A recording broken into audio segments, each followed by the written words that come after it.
de tensión. ¿Se acuerda que habíamos dicho que denominábamos tensión en un punto a la fuerza interior correspondiente a la unidad de superficie en dicho punto de una sección dada, y que la medíamos, en nuestro caso, en kilos sobre centímetro cuadrado, ¿tá? Digamos, utilizando ese sistema. También puede estar por Newton, ¿no? Pero nosotros vamos a usar kilos sobre centímetro cuadrado. Y habíamos visto que cuando uno tenía una sección en el espacio, digamos una pieza en el espacio, salía una tensión ρ que estaba en el espacio, la cual se descomponía en una tensión normal al plano y en una tensión con una inclinación tangencial al plano. Es decir, da una tensión normal que denominábamos sigma y una tensión tangencial, ¿no? Paralela al plano, que denominábamos tau, la cual la descomponíamos en dos, ¿no? En una tau ZI, en una tau XI. La tensión normal, digamos, cuando vemos ahora el esfuerzo axil, para tensiones normales, la tensión normal interviene en dos tipos de tensiones que vamos a ver durante el curso. Una es el esfuerzo axil y la otra es flexión. Y dentro de flexión los diferentes tipos de flexión, pero todas son tensiones normales sigma. Mientras que las tensiones tangenciales, que vamos a ver en el curso, las tau, son tres. Una va a ser el corte puro, que es tau igual al esfuerzo de corte dividido en una sección. Después otra debida a flexión, que se da en flexión transversal, cuando hay flexión y corte, sería el caso el primero sería el caso de reticulado, lo van a ver en reticulados. El segundo sería el caso de que ustedes hicieron los marcos, cuando hicieron marco abierto, o las vigas cargadas con una carga distribuida, con una carga horizontal, lo que fuese, y quedaba los tres diagramas, M, N y Q. Bueno, al tener Q, tiene una tensión tangencial que se denomina tau igual a Q por S sobre J por B, que es la fórmula de Juraki, que ya la vamos a ver cuando veamos flexión. Y la última tensión tau que van a ver en el curso, que la van a ver antes de las de flexión, es la debida a torsión. Tau igual al momento torsor dividido el módulo de resistente a la torsión, dividido WP, que es igual al momento de inercia polar dividido el radio. Porque ustedes lo van a ver nada más que para secciones circulares macizas y secciones circulares huecas, no de paredes delgadas, sino de paredes, digamos, más bien gruesas.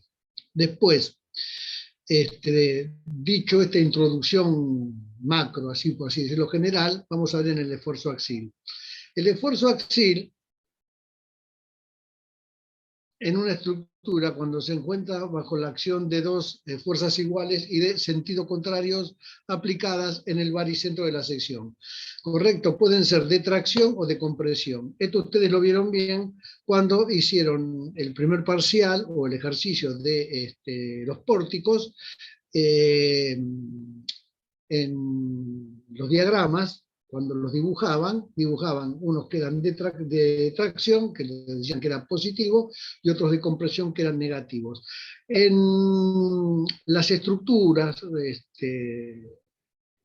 reales, donde se da siempre compresión, va a ser en las columnas. Por ejemplo, en un edificio se va a dar siempre en las columnas, mientras que tracción, por ejemplo, se va a dar en cables o en tensores que se pueden ver en estos tensores que sujetan, por ejemplo, muchas veces los ven en la calle, que están traccionados sustentando un poste de iluminación, un poste que está aguantando algo, un poste esquinero de iluminación también puede ser, en un mástil que se utiliza para microondas o lo que fuese, de ese tipo de estilo, los tensores son debido a tracción.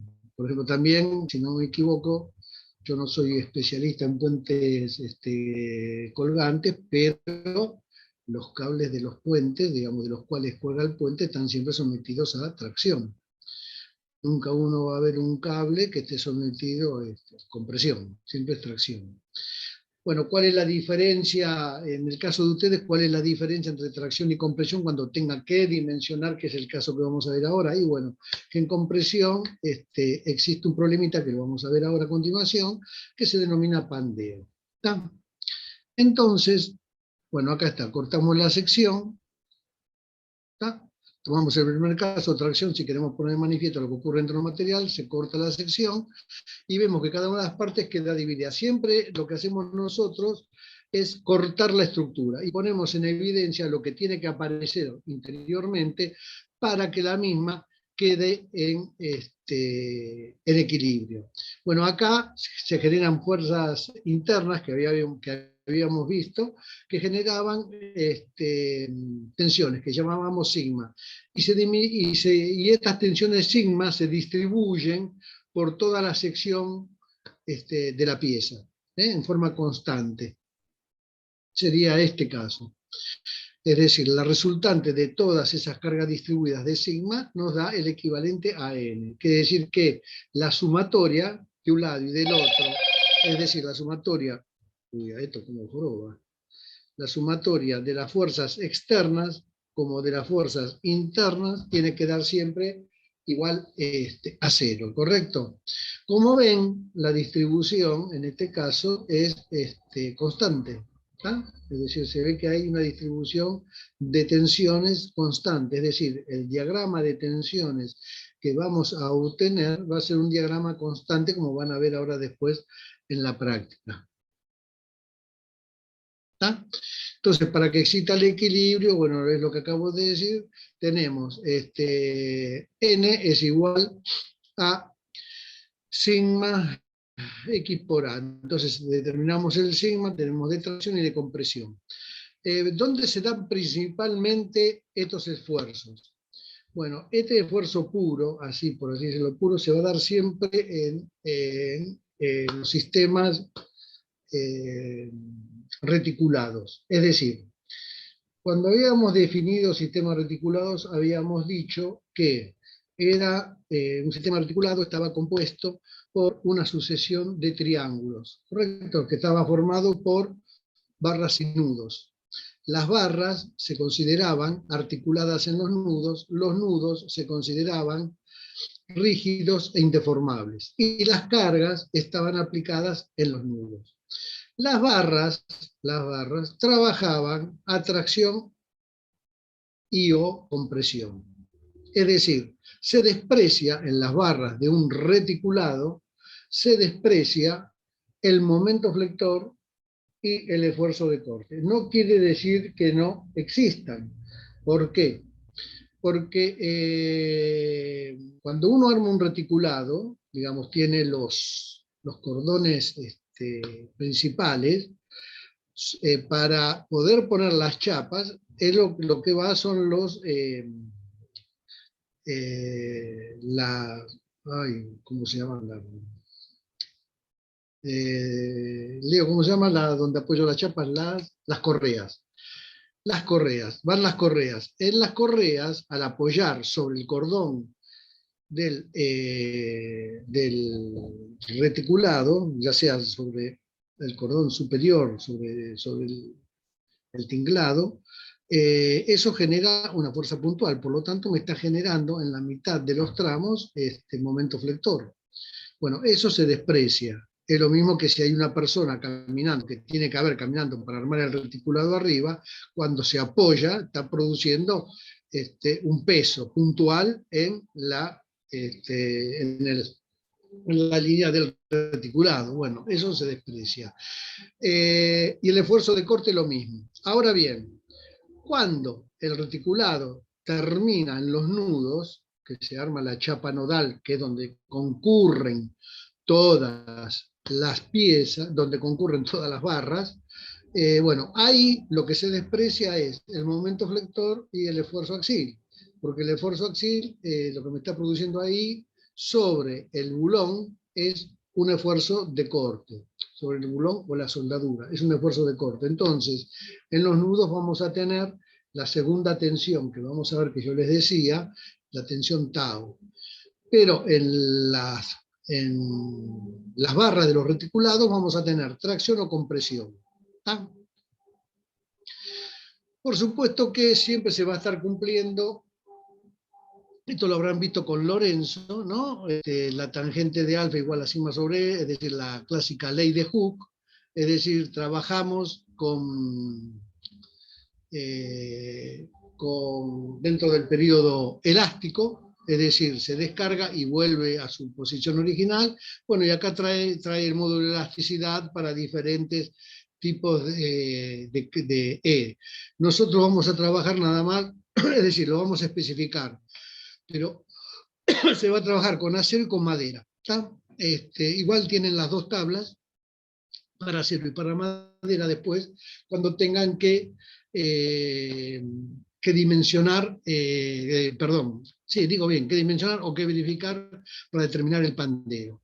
Bueno, se mantiene la ley de proporcionalidad, ¿no? De sigma sobre epsilon igual al módulo de elasticidad. El delta L, bueno, es igual al esfuerzo axial por la longitud sobre el módulo de elasticidad longitudinal por el área. De abajo saca el epsilon, que es que no tiene dimensión. Pandeo.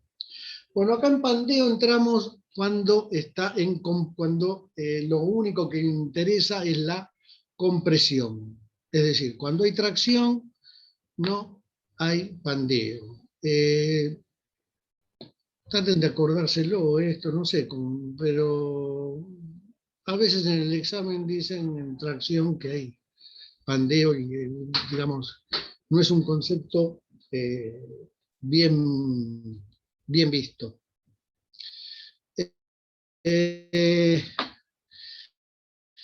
Bueno, lo que es la persona que estudió el pandeo se denomina Euler, para lo cual supuso, era un físico matemático suizo, lo cual supuso, como ven ahí, una barra abajo articulada y arriba doblemente articulada, y una carga central, ¿correcto? Una carga que pasa por el baricentro de la sección. La barra tiene una longitud L. Entonces, esa longitud E, esa carga P, aplicada en el punto A, cuando la aplico, como es lógico, la barra se curva.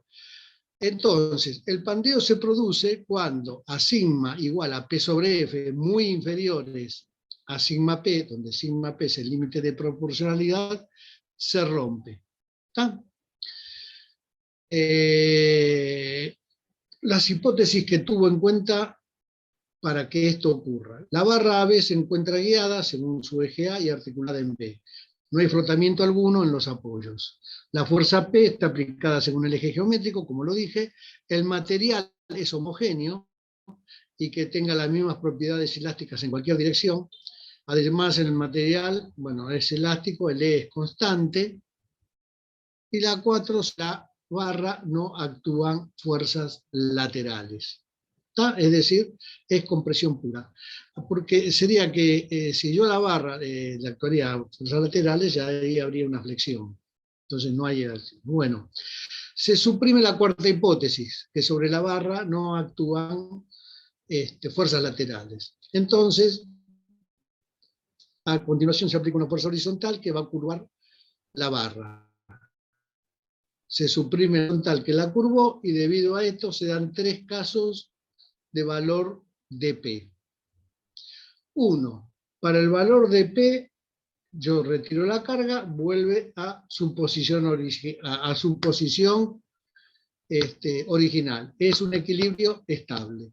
No hay ningún problema ahí.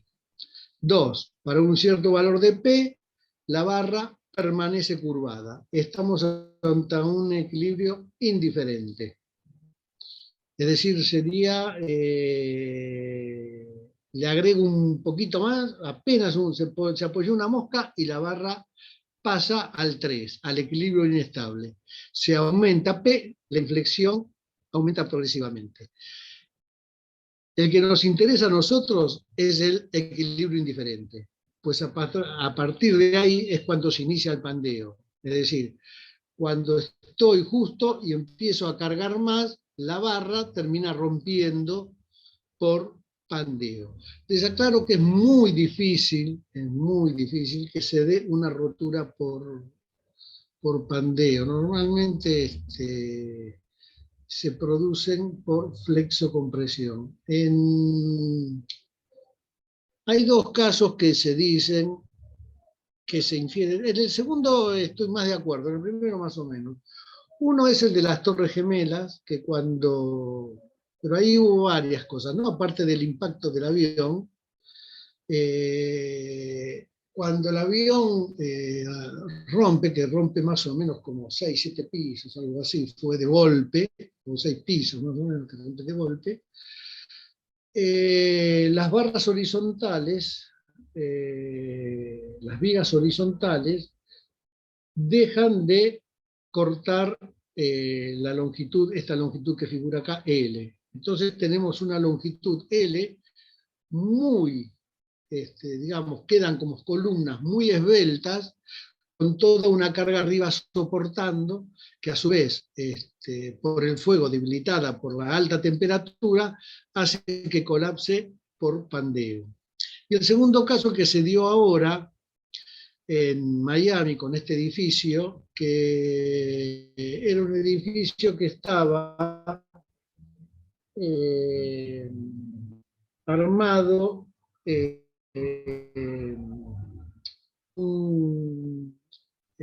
era armado con entrepisos sin vigas, es decir, ustedes siempre ven que en cualquier departamento, en cualquier casa, vienen las columnas y vienen las vigas, y arriba de las vigas vienen las losas, es decir, la losa descarga en la viga descarga en la columna. Bueno, este edificio de Miami descargaba directamente las losas en las columnas. No es que no se pueda hacer, ojo, se puede hacer el entrepiso sin viga.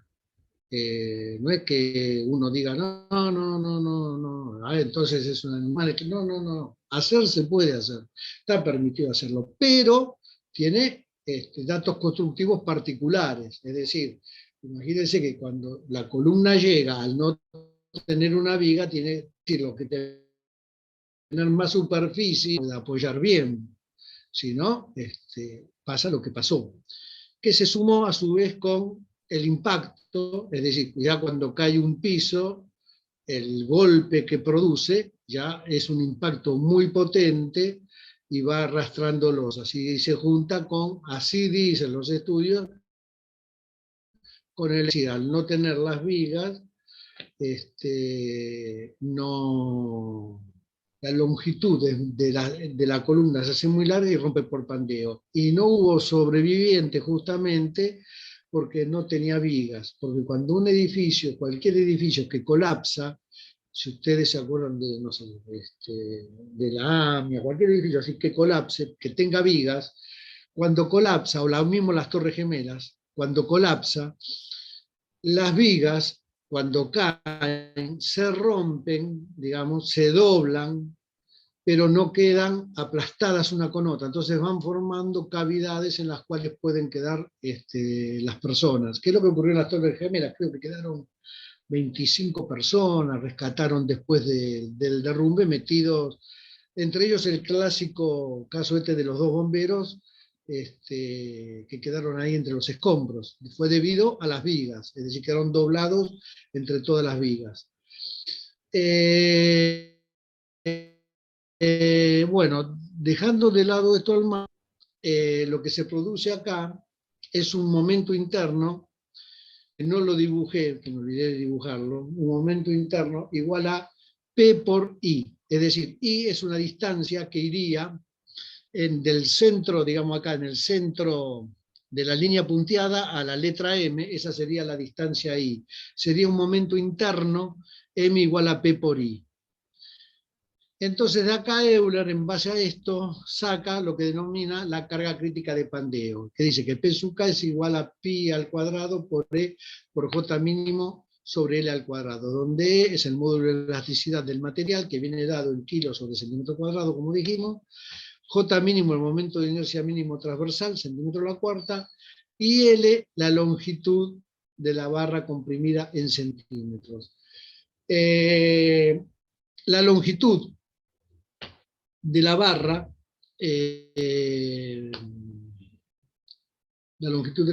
viene, como vamos a ver ahora, viene dada de acuerdo a cómo esté sustentada la pieza que está en estudio. Digamos, cómo está sustentada, por así decirlo, la columna. ¿Por qué J mínimo? Porque lo que van a utilizar después es lo que se llama, para determinar el coeficiente de pandeo con el método omega, es el I mínimo. El I mínimo es el radio de giro mínimo, que es igual a la raíz cuadrada del momento de inercia mínimo dividido el área. Mínimo, ¿por qué? Y porque se utiliza mínimo porque es donde menos resistente va a ser el material, es decir, por donde en teoría va a romper. Por eso no se utiliza el momento de inercia máximo o el momento de inercia si fuese el momento de inercia de una pieza compuesta. ¿Se acuerdan que en el momento de primer y segundo orden uno sacaba el J máximo y el J mínimo? Bueno, siempre para pandeo hay que utilizar la carga crítica del J mínimo. Bueno, ahora Euler tiene unas consideraciones. Todo va bien en el periodo elástico, cuando lambda es mayor o igual a lambda límite, pero cuando entramos en la zona plástica, es decir, cuando lo pasamos el periodo elástico, no queda válida. Por eso es que la fuerza, con una fuerza PK inferior a la que vimos, la barra pandea. Es frecuente que en la madera, bueno, la fórmula de Euler no se aplica. Esto es porque el límite de lambda no llega a 100. Ya van a ver que lambda es el coeficiente de Beltrés que se utiliza en bandera. Es coeficiente conveniente fijar valores máximos de lambda que vamos a utilizar. Son lambda para 150 para el acero y lambda 100 para la fundición. Acá les quiero aclarar una cosa. Este valor límite, los valores, máximos de lambda, ustedes van a ver que cuando ven la tabla de pandeo, ¿no? Viene la tabla, los omega y los lambda. Bueno, van a ver que llega hasta 200. Dice, entonces, ¿para qué fijamos 150? Bueno, el 150, por empezar, lo fijamos nosotros, y el 100, ¿no? Lo fijamos nosotros como un valor que se daba, algo razonable, que se da dentro de la seguridad. Pero ese valor viene fijado, quiero aclarar, por reglamento. Ahí depende de cada reglamento, que hay que utilizar el lambda que dice el reglamento. Cuanto más chico es el lambda, digamos, más seguridad va dando. Entonces uno dice, ¿para qué llega a 200? Porque hay en algunos reglamentos, creo que en el de acá, en mi época, no sé ahora porque hace rato que no calculo, el lambda que podía llegar a 200 era cuando se denominaban piezas secundarias. A lo cual ustedes me pueden decir, ¿cuáles son las piezas secundarias? Bueno, las piezas secundarias se daban cuando uno ve, por ejemplo, un galpón, los laterales de galpón que están armados con chapas, y esas chapas tienen arriostramientos cruzados. Bueno, esas riostras cruzadas se consideran arriostramientos secundarios. Ahí, cuando una está traccionando, seguro la otra está comprimiendo, bueno, ahí el lambda puede estar en 200, puede ser un arriostramiento. Pero casi todas las piezas, casi todas, salvo esos casos excepcionales, casi todas las piezas son principales. Por eso, ustedes, para los cálculos, ya le van a dar Lionel y Fabián, van a usar lambda 150. Bueno, acá es donde viene el caso, lo que estaba diciendo recién, que la pieza puede estar sustentada en forma diferente en sus extremos. No articulada, en cuyo caso la fórmula de Euler se expresa como está arriba, que da un coeficiente C, que es un número y se lo puede definir como coeficiente de empotramiento. Tenemos 4 casos de sustentación de las barras, ¿correcto? De la pieza se puede sustentar de 4 formas. Una es empotrada libre, que es el primer caso. La otra es articulada, como es el segundo caso. La otra es empotrada articulada, el tercero. Y la otra es empotrada, el cuarto. Como ven, cada una tiene esa línea de puntos que tiene hecha, es la deformada, lo que se denomina deformada. Es decir, en el primer caso, como ven, el empotrado libre, cosa que es muy raro que se dé un caso así de pandeo, pero puede ser que ocurra, el coeficiente de pandeo que se toma es 2 veces la longitud. Es decir, la longitud L es igual a 2 veces la longitud. Es decir, si la barra tiene 1 metro, se considera 2 metros que tiene. El caso fundamental, que es el guiado, es el caso en el cual el coeficiente de pandeo coincide con la longitud de la barra. Y este caso se da, sí o sí, en reticulados. ¿Está claro? En las estructuras reticuladas, cualquier estructura reticulada que ustedes tengan que calcular o verificar, la longitud de pandeo va a ser igual a la longitud de la barra. Ustedes me pueden decir, sí, bueno, pero yo paso por cualquier puente metálico y yo veo, por ejemplo, los 7 puentes, para cualquier puente metálico, ferroviario, vial, cualquier puente, y van a ver que esos brutos puentes metálicos, las barras están empotradas, porque está llena de roblones en una punta y llena de roblones en la otra punta. Es decir, realmente se está calculando como, esa barra está trabajando como empotrada. Pero ¿qué ocurre? Cuando se calculaban esos puentes o se dimensionaban esos puentes, no estaban los ordenadores, digamos, las computadoras como están hoy. Ustedes imagínense esa estructura espacial, calcularla como empotrada, con todas las barras que tiene, iba a ser bastante complejo.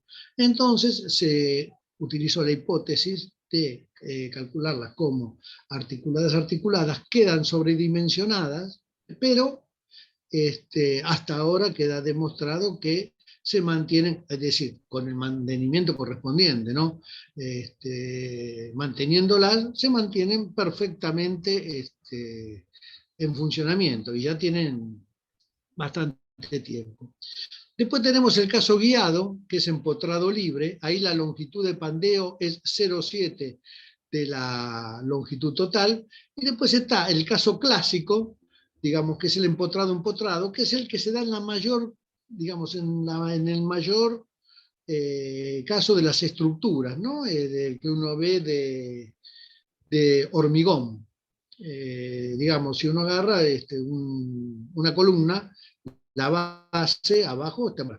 Y cuando llega a un piso, cuando se encuentra con las vigas, está empotrada, entonces se considera empotrada. Cuando están si tienen que calcular un pórtico o lo que sea, y están en la duda, bueno, ahí le preguntan a los chicos o a mí, que sea, cómo consideran la barra, pero ya de por sí solo ustedes se van a dar cuenta, ¿no?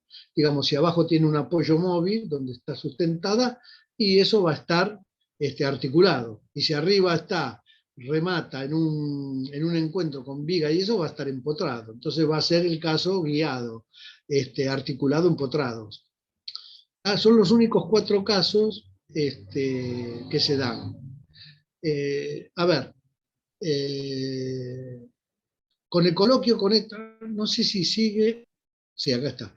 En el coloquio lo que tienen que saber de esto es nada más que la longitud de pandeo depende del tipo de sustentación de la barra, de la pieza que se está analizando. No se les pide más que eso. ¿Está? Bueno, el método Omega. El método Omega es un método que se utiliza para calcular las piezas a pandeo. ¿De dónde sale este dichoso Omega? Es una tabla, ¿no? Viene dado por la relación, como ven ahí, la tensión admisible, la compresión simple sobre la tensión admisible, cualquier cosa escribí ahí, tensión adm isible al pandeo. Todo un desastre. Bueno, como podemos ver, es un número mayor que 1 debido a que la tensión de compresión es mayor que la tensión admisible al pandeo. Entonces, saca que sigma es igual a sigma c, la tensión admisible a la compresión simple, dividido omega. Omega indica el valor en que debe disminuirse la tensión admisible para obtener la tensión admisible de pandeo. Bueno, vienen expresados por tabla, como van a ver. Entonces queda sigma igual a omega por P, es decir, por el esfuerzo que da el diagrama, o el esfuerzo en la barra del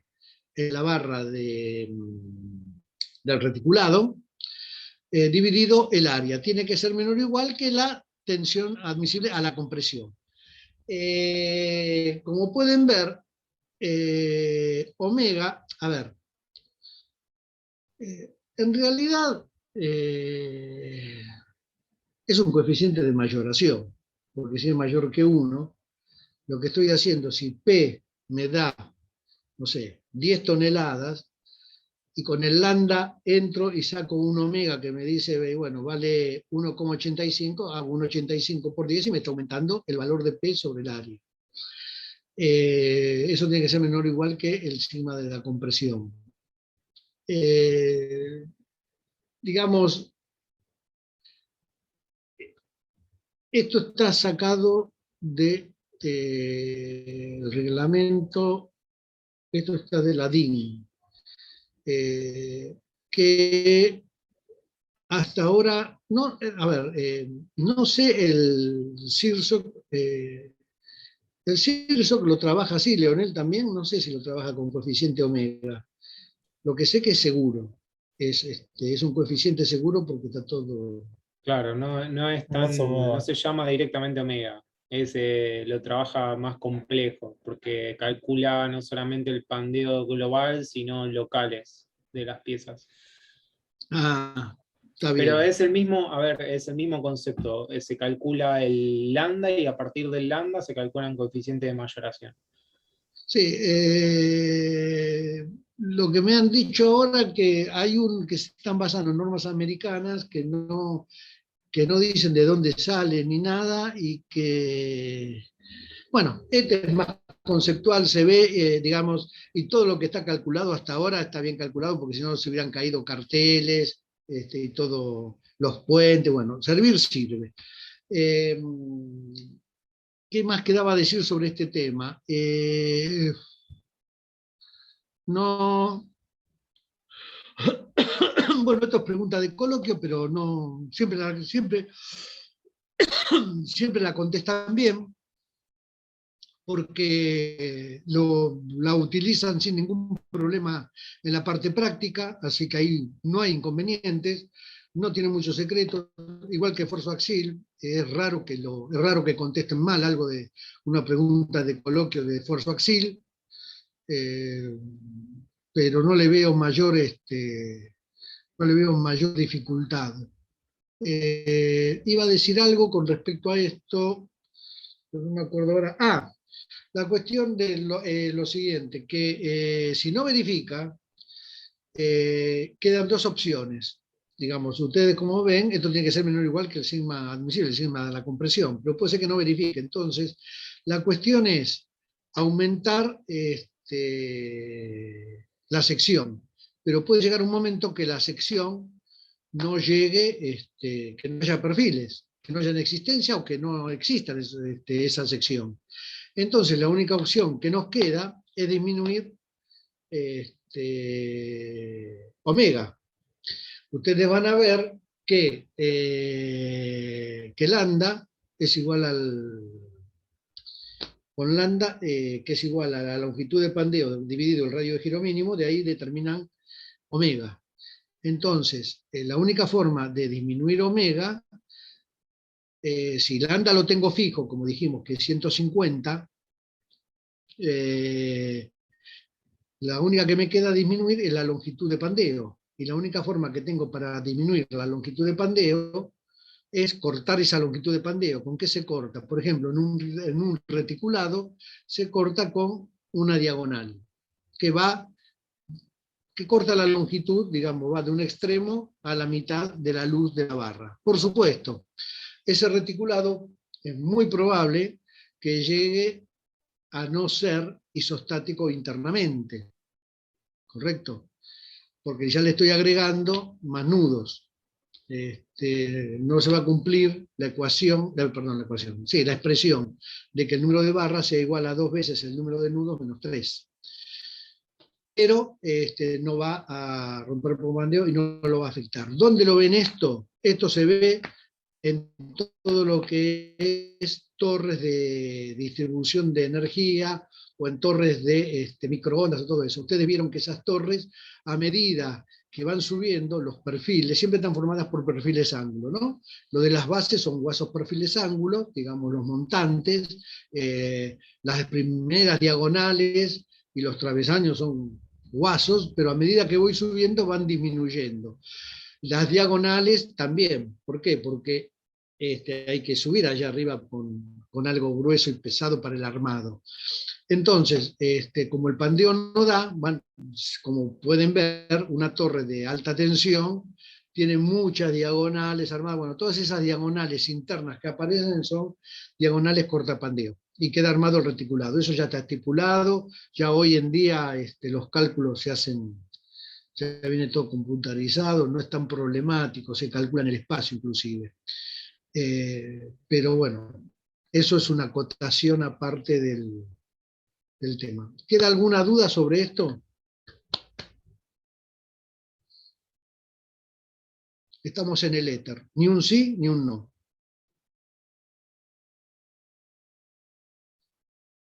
No, profe, no, por ahora no. ¿No? No, no, por ahora no, porque esto termina acá. ¿No queda dudas? A ver, yo sé que esto se aclara con la parte práctica, porque esta es la teoría. Pero en el coloquio vienen las preguntas sobre esto, que en realidad es la parte más, se ve en la parte práctica, porque uno puede decir en qué se basa el método Omega, o qué método utilizan para ir método Omega, y en qué se basa, y ustedes nos explican cómo lo utilizan, y listo. No es tan complicado. Se va a complicar un poco más en flexión. ¿Alguna duda, chicos? ¿Podemos pasar a la práctica o queda alguna duda? Pasemos, profe. Bueno. Bueno, por lo visto, y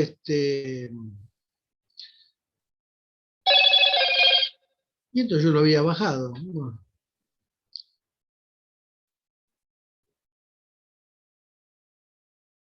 Ahí te censuré, te saqué Sí, tu ya está. presentación.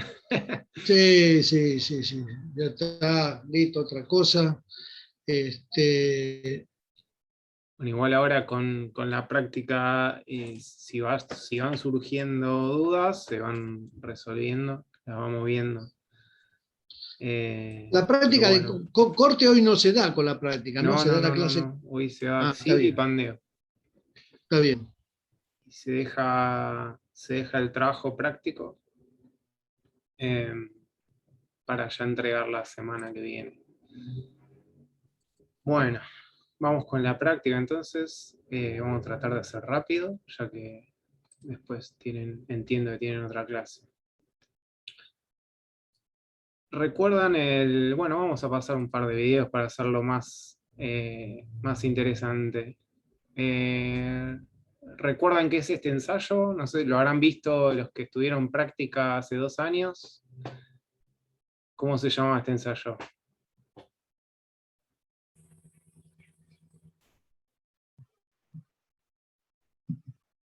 Esta clase no participa, pero no. ¿Tracción, profe? No, te tienen miedo. Sí, el de tracción, profe. Exactamente, el ensayo de tracción, una barra de tracción. Acá vemos cómo están traccionando la barra con una prensa hidráulica. Entonces tenemos la longitud, acá está marcada la longitud inicial de la barra y vemos cómo ya empieza a deformar.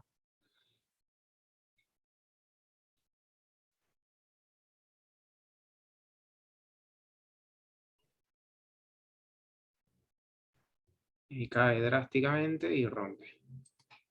Bueno, vamos a ver. ¿Qué pasa en este primer periodo? Acá que tenemos las unidades sería tensión y abajo ¿qué sería? Deformación. Muy bien. ¿Y cómo se llamaba el primer periodo, el inicial? Elástico, Periodo elástico. después del periodo plástico y Antes del periodo plástico pasaba algo acá. Transición. La transición que era la fluencia, y a partir de la fluencia ya seguía tomando carga, porque sigue tomando carga, pero empieza un periodo plástico. ¿Qué pasa si en este periodo dejamos de dar el esfuerzo, descargamos, vuelve a la longitud inicial? En cambio, en el periodo plástico, si descargamos, ya se baja con la misma pendiente y queda una deformación ya en la pieza. Entonces nosotros, recuerdan, yo lo había comentado en las clases anteriores, ¿dónde vamos a trabajar nosotros? ¿En dónde se imaginan que vamos a...? En elástico, profe. En la elástica. En elástico, y o sea, de acá hasta abajo. ¿Y cuál va a ser? Nosotros vamos a utilizar un sigma que es el sigma admisible. Era la tangente. Si podemos indicar esto como el sigma de fluencia, ¿por dónde va a estar el sigma admisible? Un poco abajo. Por debajo, exactamente. Va a tener un coeficiente de seguridad y siempre va a estar por debajo. Si llega a la fluencia, ya es falla. Para nosotros directamente es falla.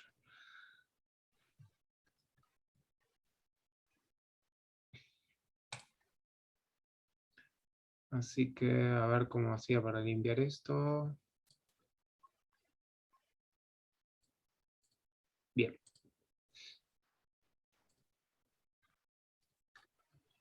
Bueno, entonces acá teníamos lo que acabamos de decir recién. La tangente del ángulo este va a ser el módulo de elasticidad, que es se mide también en kilos sobre centímetro cuadrado, con el cual se puede también calcular, teniendo el módulo de elasticidad, se puede calcular la deformada y demás. Y esto es la ley de Hooke. Esto es importante. Vamos a empezar con las barras de atracción. Este gráfico vamos a empezar a ver diferentes casos de tensiones. Bueno, ya lo dije. Este tipo de tensiones, como dijo Rubén al principio, ¿cómo se llamaban? La sigma. ¿Qué tipo de tensiones teníamos? Dos. Tensiones normales. Bien, estas son las tensiones normales. ¿Y cuáles eran las otras? Tangencial. Las tangenciales. En este caso de tracción tenemos tensiones normales que se van a calcular a partir de esta ecuación, que es el esfuerzo axil N dividido el área, que el área es una característica geométrica de la sección, y vista la sección o sea, si esto fuera la barra longitudinal, esta barra sería el pedazo acá. Si la traccionamos, aparece este gráfico de tensiones que es constante. ¿Está? Este gráfico de tensiones que es constante. No todos van a ser así. Entonces, y después vamos a ir variando, sobre todo en flexión. Pero bueno, esto es importante también, tanto en tracción como en compresión también es constante. Si bien en compresión tenemos el fenómeno de pandeo, también se va a dar un gráfico de tensiones que es constante a lo largo de toda la barra. Y lo que van a tener que realizar en el trabajo práctico va a ser dimensionar las barras del reticulado que ya calcularon en el trabajo práctico número 4. Pero no van a tener que calcular todas, sino van a calcular las barras más solicitadas. Por ejemplo, el cordón inferior están... ¿a qué esfuerzo están sometidos? Si eran las barras, por ejemplo, este está saliendo del nudo. Compresión. No, saliendo está Tracción. Claro, saliendo del nudo está traccionando. Ah, Sí, está bien. Sí. si vemos que sale del nudo, está traccionando. Y bueno, ahí teníamos que ver la relación entre la barra y el esfuerzo, ahí es donde se ve que está traccionando. Otra manera era, por convención, si las dos fuerzas después del corte eran convergentes, era tracción; si eran divergentes, era compresión. Pero la mejor manera es ver la relación entre la barra y la fuerza. Entonces, si vemos todo el cordón inferior,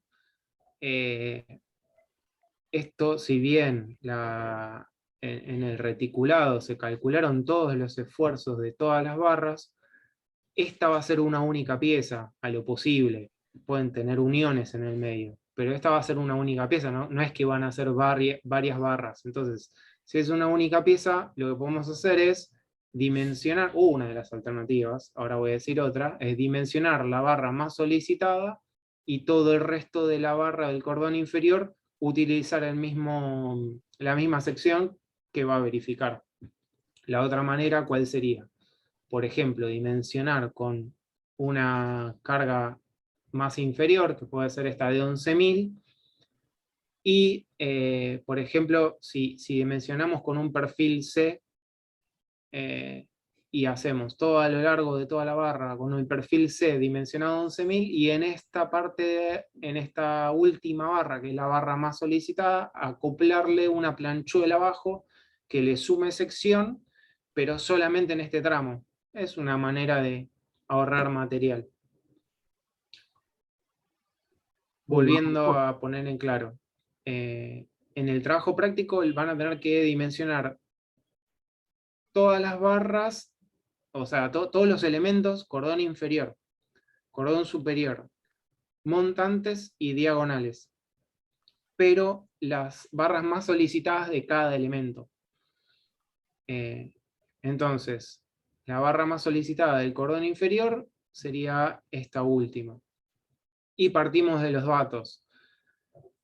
¿De dónde viene este sigma admisible? ¿Quién me lo da? ¿O de dónde? Está bien que nosotros se lo damos como dato, pero ¿qué variable entra en juego ahí? No, depende del material. Exactamente. Acá está implícito el material. Esto en general, un 1200, 1400 es acero. Las maderas y el hormigón toman mucho menos tensión. Y después la otra variable va a ser la sección. No es lo mismo que sea sección IPN, UPN, un redondo macizo, un rectangular macizo. Y por último, bueno, el dato que tienen que sacar del trabajo práctico, que es el esfuerzo. Y el tipo de esfuerzo, si es tracción o de compresión. Muy bien. En este caso teníamos 13.000 kilos. Acá es importante siempre poner las unidades. Tenemos 13.876 kilogramos y un sigma admisible de 1.200. Y teniendo esta ecuación, ¿cómo hacemos? ¿Cómo se imaginan que es el método para calcular la sección? Y despejás F de... Perfecto. Despejamos F. ¿Qué sería F? La sección. Y sección. una vez que tenemos la sección, ¿qué hacemos?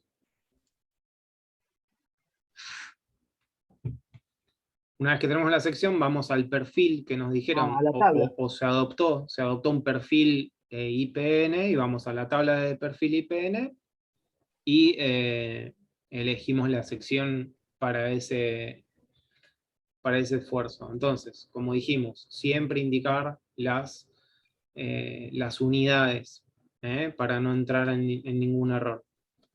Entonces, el F necesario, el F de cálculo, es 11,56. Entonces, vamos a la tabla de perfiles, o bien si es una sección tipo, se calcula la sección óptima.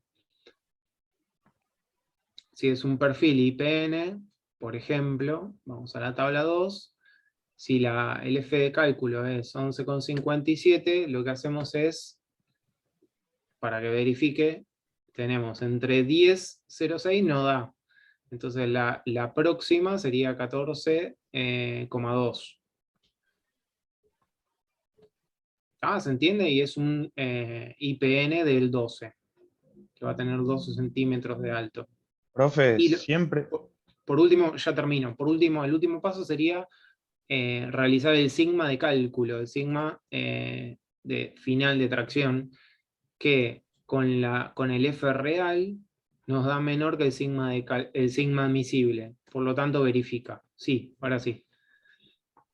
siempre se elige un F más grande, digamos, en El la F más tabla. grande, el próximo al F de cálculo, porque por ejemplo, podríamos haber puesto un perfil normal del 22, es 39,5. ¿Verifica o no verifica? Sí, verifica, ¿pero qué?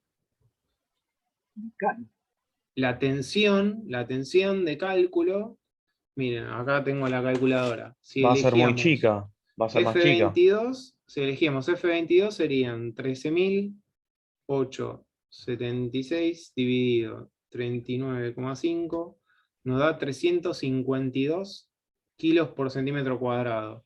Eso dividido 1200 está trabajando al 30% la sección.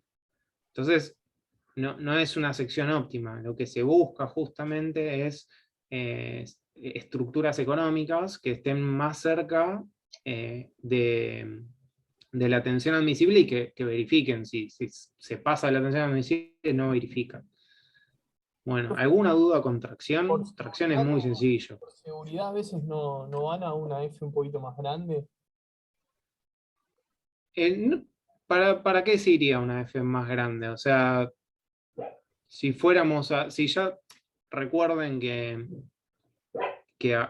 hay varios coeficientes de seguridad. Iríamos a una F más grande si hay muchas variables que desconocemos. Por ejemplo, el estado de cargas. Si tenemos dudas de cuál va a ser el destino final de la estructura, ahí quizás sí, pero en la práctica, si están todas las variables bien determinadas, ya hay coeficientes de seguridad que nos resguardan.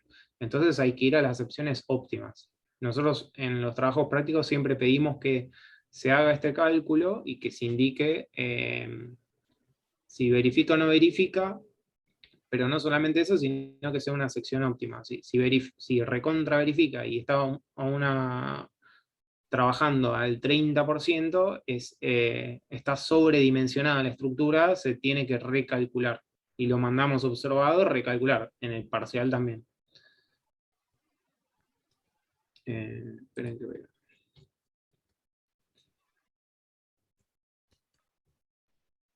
Muy bien. Esto es lo último que, para también, si le ponen sigma de trabajo menor sigma admisible, verifica. Y por ejemplo, otra sección, UPN, mismo paso, se busca el próximo más cercano y da 13,5. Fíjense que da un poco más grande, más cerca del 1200. Cuanto más cerca del 1200, más óptima la sección. Sin embargo, hay otra variable, que es, por ejemplo, si el proveedor tiene ese tipo de perfiles, o el costo del perfil. Quizás hay perfiles que, aunque sean más grandes, salen más económicos. Esas cuestiones ya la tienen que, por cuestión de demanda, quizá.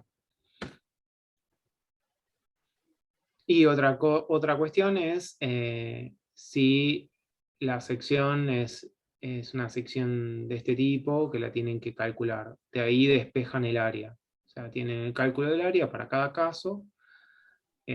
Si es una sección, por ejemplo, rectangular, hueca, se tiene que indicar cuál es la relación entre el H y el B menor, y el H y el B mayor.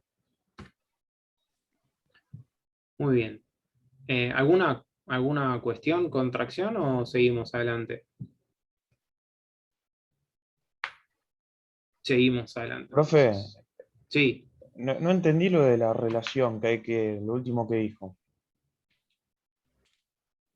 Que hay que indicar lo de la B chiquita con la B grande que dijo recién. No, que verifica, pero que verifica y está cerca de la tensión admisible. Por ejemplo, este 1200 está trabajando, si hacemos 1027 dividido 1200, está trabajando un 85%. Es razonable. En cambio, el otro perfil que habíamos visto, el 22, estaba trabajando al 30%. Eso es una manera, pero entiendo que me estás consultando por si está sobredimensionado. No, lo último que explicó por el tema del área y de la relación, que no lo llegué a entender bien. O sea, si tenemos esta sección, vamos a tener muchas variables. O sea, el B total, el H total y el B interno y el H interno. Algunas de las cuestiones nos tienen que dar de dato. O por ejemplo en una sección circular tenemos el diámetro mayor y el diámetro menor. Si se indica el diámetro menor es un 80% del total, ya de ahí se saca cómo despejar la sección total. Ah, O ok. sea, a lo que iba es que se tiene que dar más datos para poder calcular, si no, no lo pueden resolver, tienen más variables que incógnitas. Si es una sección así, por ejemplo, se puede decir H igual a 2B. Entonces ponen todo en función de H o todo en función de B, despejan B, el B necesario, y obtienen la sección. ¿Se entiende? Pero esto es para no normalizado, para perfiles no Claro. normalizados. Claro, Cuando esto para secciones que no son normales. Para secciones normales van directamente a tablas. las tablas. Bien. A las tablas. ¿Ves? Acá pusimos ejemplo, sección rectangular H igual a 3B. Entonces, Para el diseño, está bien. para el diseño, claro, si la sección es B por H, ¿cómo se hace? Vamos directamente a esta ecuación, donde es perdón. Bueno, acá. Se parte del F necesario y una vez que tienen el F necesario, se iguala al B por H. Y si Bien. H igual a 3B, ¿entiendes? Se despeja Claro, una sí, sola sí, sí. variable que es B. Perfecto, gracias. Muy bien. Ok. Bueno, y teníamos compresión. A ver, ¿qué podemos decir de compresión? Como ven, bueno, el gráfico de tensiones es el mismo, ¿tá? Es constante. Esto es importante. Y fíjense que la expresión es muy similar, con la excepción que tenemos un coeficiente acá, que es el coeficiente omega, es el coeficiente de pandeo. Fíjense que acá figura P, pero bueno, puede ser P o puede ser N, depende de cómo nos levantemos los profesores y cómo lo indiquemos, pero es lo mismo. En definitiva es la carga dividido el área. Acá el F también puede ser F o A. Muy bien, ¿y de qué dependía el coeficiente omega de pandeo?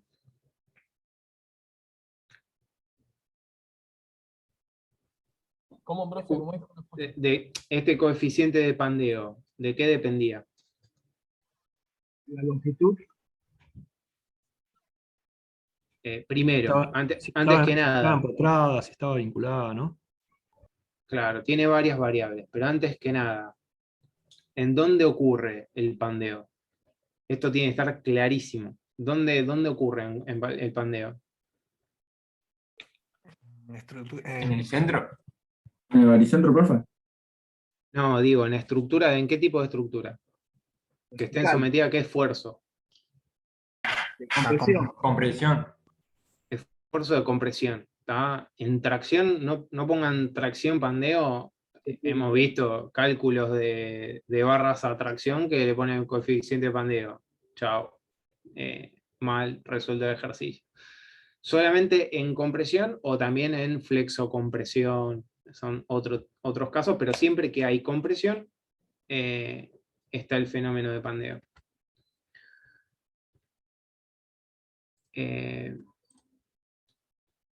Bueno, y dependía, el método omega estaba en función de este lambda, que ¿qué era el lambda? ¿Qué era el lambda? ¿Cómo se llamaba? O sea, lo llamamos lambda, pero en realidad, ¿qué es el lambda? ¿Y ese no era el que dependía del largo, profe? ¿Y de cómo estaba, cómo estaba en la estructura? Claro, lo que está diciendo el compañero depende del LP y el I mínimo. El LP, la longitud de pandeo, el I mínimo, el radio de giro mínimo. Pero mi pregunta es previa. El lambda, ¿qué tiene un nombre el lambda? ¿Qué es el lambda? El coeficiente de esbeltez, ¿puede ser? Exactamente, la esbeltez.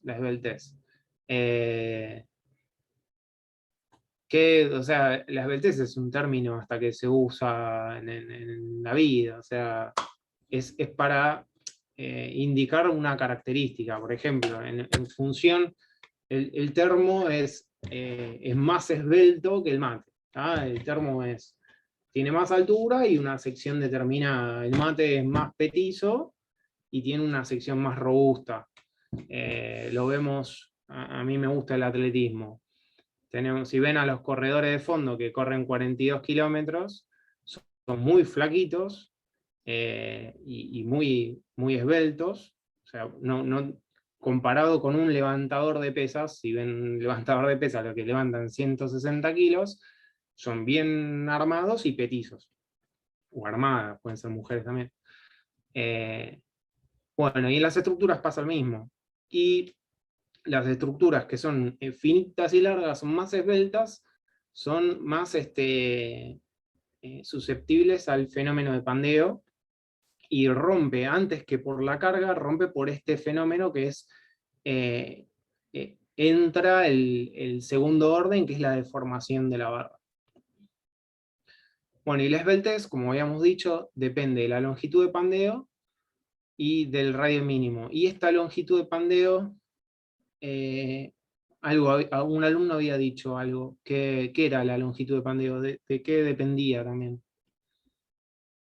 Del material. No, Tipo de vínculo. exactamente, de la vinculación exterior que tiene la barra. Si tenemos un reticulado, esto lo dijo Rubén, tenemos un reticulado en los nudos, ¿cómo es el vínculo externo? Y empotrado. O sea, están fijos. Sí, están fijos, pero se consideraban como apoyado. Los nudos se consideran como apoyos simples. Entonces, una barra de un reticulado siempre va a estar apoyado. ¿Qué quiere decir eso? Que permite el giro en los extremos. Un empotrado no permite el giro. Entonces, tenemos acá, primero mostrarles esto, que es una demostración que la otra parte, vamos a ir y volver con el video. La otra parte es el radio de giro mínimo. ¿Qué era el radio de giro mínimo? La respuesta es muy sencilla. ¿Qué es el radio de giro mínimo? ¿O de qué depende? ¿En función de qué está? De la longitud que tenga, puede ser.